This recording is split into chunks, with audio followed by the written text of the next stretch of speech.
بسم اللہ الرحمن الرحیم ان الحمد للہ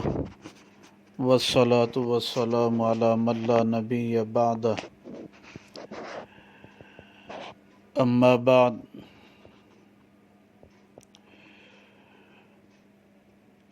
گستاخ رسول کی سزا کے بارے میں حدیث نمبر 12 بیان کی جا رہی ہے۔ یہ حدیث مبارکہ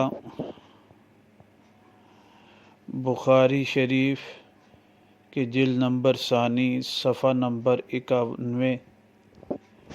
رقم الحدیث 4286 انس بن مالک رضی اللہ تعالیٰ عنہ سے روایت ہے کہ ان النبی صلی اللہ علیہ وسلم دخل مکہ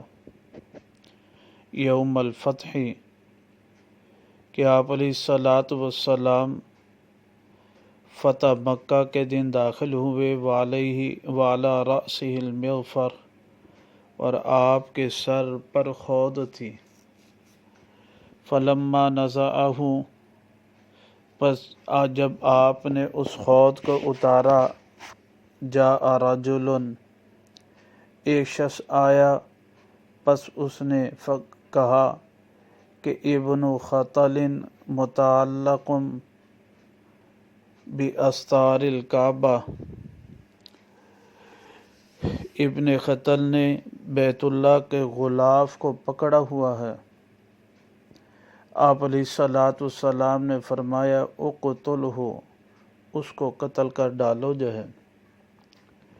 یہ حدیث مبارکہ سنن ابی داود جلد نمبر 2 صفحہ نمبر 18 پر بھی موجود ہے،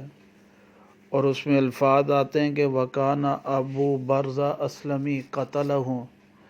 کہ ابو برزہ اسلمی رضی اللہ تعالیٰ عنہ نے ابن خطل کو قتل کیا تھا۔ ابو برزہ اسلمی رضی اللہ تعالیٰ عنہ فرماتے ہیں کہ اخرجت عبداللہ ابن خطل، کہ میں نے عبداللہ بن خطل کو نکالا جو ہے، اور اس نے بیت اللہ کے پردوں کو پکڑا ہوا تھا۔ فضربت عنقہ، میں نے اس کی گردن کو مار دیا، بین الرکن والمقام، جو ہے